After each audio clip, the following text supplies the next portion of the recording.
এটি 2022 সালে আপনার জন্য মিস করার মতো একটি রেস্কিউ সিনেমা 13টি জীবন। এটি 2018 সালে বিশ্বজুড়ে আলোড়ন সৃষ্টি করা থাইল্যান্ডের স্লিপিং বিউটি গুহা রেস্কিউ ঘটনার উপর ভিত্তি করে নির্মিত। এই উদ্ধার কাজকে মানবতার উদ্ধার ইতিহাসের একটি অলৌকিক ঘটনা হিসেবে বিবেচনা করা হয়। গল্প শুরু হয় যখন একটি কিশোর ফুটবল দল তাদের প্রশিক্ষণ শেষ করার পর দলের একজন সদস্যের জন্মদিন উদযাপন করতে স্থানীয় স্লিপিং বিউটি গুহায় অভিযান করার সিদ্ধান্ত নেয়। 12 জন কিশোর এবং তাদের কোচ সাইকেল চালিয়ে স্লিপিং বিউটি গুহায় পৌঁছায়। কিন্তু যখন তারা গুহায় প্রবেশ করে তখন আবহাওয়া বদলে যায়। থাইল্যান্ডের বর্ষাকাল সাধারণত জুলাই মাসে শুরু হয়, কিন্তু এই বছর তা অস্বাভাবিকভাবে আগেই শুরু হয়। খুব শীঘ্রই প্রবল বৃষ্টি শুরু হয়।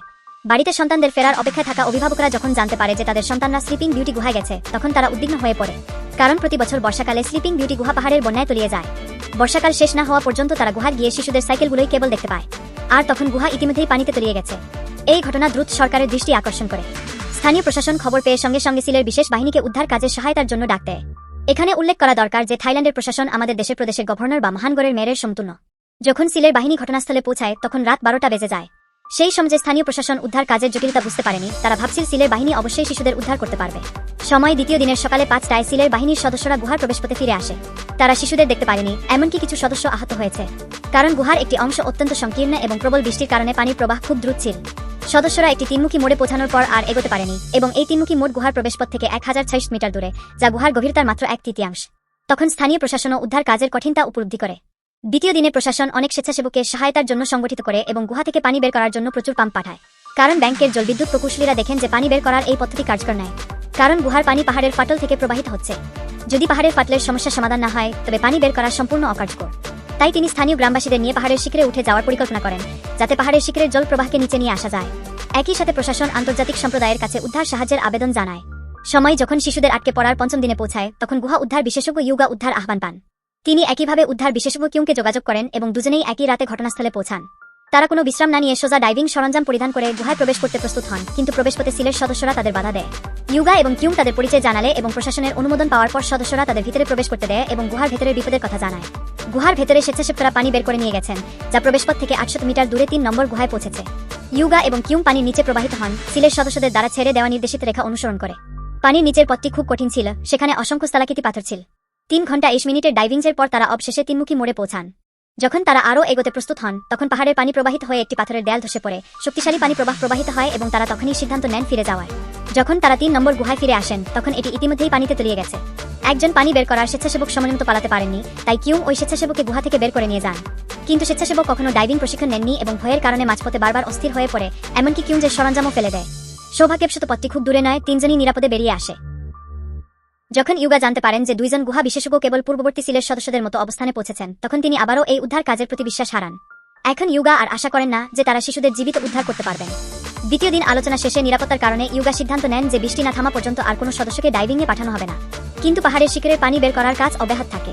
জলবিদ্যুৎ প্রকৌশলীরা ইউগার সাথে পাহাড়ের নিচে কৃষকদের খুঁজে পান। কারণ পাহাড়ের শিখরের পানি পুরোপুরি নিচে নিয়ে যাওয়া হলে এটি কৃষকদের ক্ষেতগুলোকে সম্পূর্ণভাবে ধ্বংস করবে। তাই তারা কৃষকদের ইচ্ছা জানতে আসেন। যখন তারা জানতে পারেন যে এটি গুহায় শিশুদের উদ্ধার করার জন্য করা হচ্ছে, সবাই এই পদ্ধতিতে রাজি হন। সময় যখন শিশুদের আটকে পড়ার 9ম দিনে পৌঁছায় তখন বৃষ্টি থেমে যায়। এই সময়ে শিশুদের অভিভাবকরা একজন গুরুকে ডেকে আনেন তাদের সন্তানের জন্য প্রার্থনা করতে। বাস্তব ঘটনায় এই গুরু একটি বৈজ্ঞানিকভাবে অস্বাভাবিক ঘটনা সৃষ্টি করেন। আগ্রহী বন্ধুরা ডকুমেন্টারি দেখে এটি খুঁজে বের করতে পারেন। এখানে আর বিস্তারিত বলা হচ্ছে না। ইউগা এবং কিউং আবারও ডাইভিং সরঞ্জাম পরিধান করে গুহায় প্রবেশ করতে প্রস্তুত হন। যেহেতু ইতিমধ্যে 9 দিন পেরিয়ে গেছে, তারা শিশুদের বেঁচে থাকার আশা করেন না। দ্রুত তারা 3মুখী মোড়ে পৌঁছান। 3 ঘন্টা 5 মিনিট সময় নিয়ে তারা নির্দেশিত দড়িটি বেঁধে এগিয়ে যান। যত রাত বাড়ে গুহার প্রবেশপথ তত সংকীর্ণ হয়ে যায়, কিছু স্থানে কেবল একজন প্রাপ্তবয়স্কের পাস করার জন্য যথেষ্ট। যখন তারা পরবর্তী গুহায় পৌঁছান তখনও শিশুদের কোনো চিহ্ন পাননি। শেষ পর্যন্ত যখন তাদের হাতে থাকা নির্দেশিত দড়িটি প্রায় শেষ হয়ে যায়, দূরে একটি টর্চ হালকা জ্বলে ওঠে। তারা শিশুদের খুঁজে পেয়েছে। আনন্দের বিষয়, সব শিশু জীবিত। কিন্তু দীর্ঘ সময় ধরে অন্ধকারে থাকার কারণে একটি শিশু দুর্বল হয়ে পড়েছে। ইউগা ক্যামেরা দিয়ে সেখানকার দৃশ্য ধারণ করেন। শিশুদের এতদিন ধরে প্রশিক্ষকের তাগিদে ক্ষুধার্ত হলে মাটিতে বসে দেন করে তারা সত্যিই টিকে ছিলেন এই দিন। কিন্তু ইউগা এবং কিউং যে পথে এসেছেন সেখানে প্রস্তুতি ও পরিকল্পনা ছাড়া তারা শিশুদের বের করে নিয়ে যেতে পারবে না। তাই শিশুদের শান্ত করে তারা পানির নিচে প্রবাহিত হন। শিশুদের অবস্থান গুহার প্রবেশপথ থেকে মোট 2500 মিটার দূরে, একভাবে পৌঁছাতে 6 ঘন্টা 1-2 মিনিট সময় লাগবে। যখন ইউগা শিশুদের জীবিত থাকার খবর নিয়ে ফিরে আসেন তখন সবাই উল্লাসে ফেটে পড়ে। সবাই তাদেরকে নায়ক হিসেবে দেখে। কিন্তু তারা দুজনেই খুশি হতে পারেননি, কারণ তাদের বহু বছরের উদ্ধার অভিজ্ঞতার ভিত্তিতে এমন পরিবেশে শিশুদের নিরাপদে উদ্ধার করা সম্ভব নয়। পূর্বে একজন স্বেচ্ছাসেবক কেবল 800 মিটার ডাইভিং করেছিল, মাঝপথে অসুস্থ হয়ে পড়েছিল। পেশাদার প্রশিক্ষণ ছাড়া শিশুদের কিভাবে 2500 মিটার ডাইভিং করানো সম্ভব? যদিও বর্তমানে কোনো ভালো উপায় নেই, কিন্তু শিশুদের প্রয়োজনীয় সামগ্রী এখনও ভেতরে পাঠানো প্রয়োজন, যা সিলের বাহিনী সম্পন্ন করবে। সিলের বাহিনী গুহার প্রবেশপথে অক্সিজেনের বোতলগুলোর পরিমাণ 2/3 কম ছিল, তাই তাদের ফিরে যেতে হবে। কিন্তু সিলের সদস্যরা স্পষ্টতই তাদের সতর্কতা ভুলে গেছেন। যখন তারা শিশুদের কাছে পৌঁছান তখন তাদের অক্সিজেনের পরিমাণ খুব কম ছিল, যা কেবল একজনের ফিরে যাওয়ার জন্য যথেষ্ট। এবং যন্ত্রপাতির পরীক্ষায় দেখা যায় এই গুহার বাতাসে অক্সিজেনের পরিমাণ 1.6 এর কম।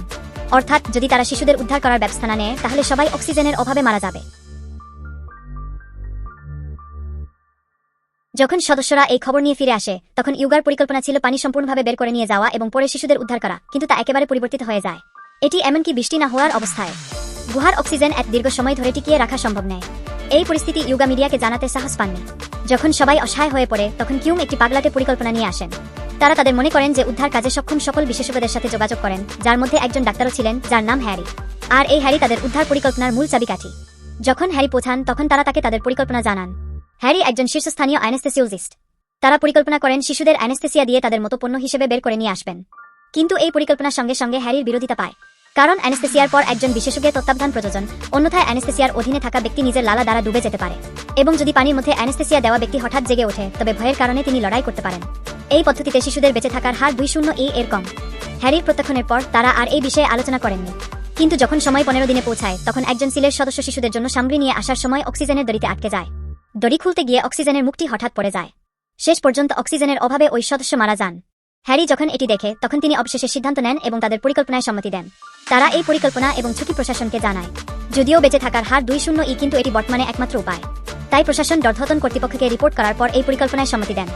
এই উদ্ধার পরিকল্পনাটি কঠোর গোপনীয়তার সাথে করা হয়, কারণ একবার পরিকল্পনা ফাঁস হলে পুরো সমাজের মানুষ তাদের উপর দোষারোপ করবে। হ্যারি সকল অংশগ্রহণকারীদের ইনজেকশনের প্রশিক্ষণ দেন এবং তাদের প্রত্যেক 3 মিনিট পর পর শিশুদের ইনজেকশন দিতে বলেন, অন্যথায় শিশুদের মাঝপথে জেগে ওঠার ঝুঁকি থাকবে। সেই দিন ইউগা এবং তাদের উদ্ধার অভিযান শুরু করেন। 9 ঘন্টার ডাইভিংয়ের পর তারা শিশুদের অবস্থানে পৌঁছান, কিন্তু একবারে তারা কেবল 4 জনকে নিয়ে যেতে পারেন। যাতে শিশুদের মধ্যে ভয় সৃষ্টি না হয়, হ্যারি যখন শিশুদের ইনজেকশন দেন তখন অন্য শিশুদের দূরে থাকতে বলেন। যখন শিশু অচেতন হয়ে যায় তারা শিশুদের অক্সিজেন মাস্ক পরিয়ে তারপর হাত পা বেঁধে পানির নিচে রাখেন। শ্বাস প্রশ্বাস স্বাভাবিক আছে কিনা তা পরীক্ষা করেন। সমস্যা না হলে উদ্ধার অভিযান শুরু করেন। কারণ এই ধরনের উদ্ধার মানব ইতিহাসে কখনো ঘটেনি, তাই কিউম এবং অন্যরা খুব উদ্বিগ্ন ছিলেন।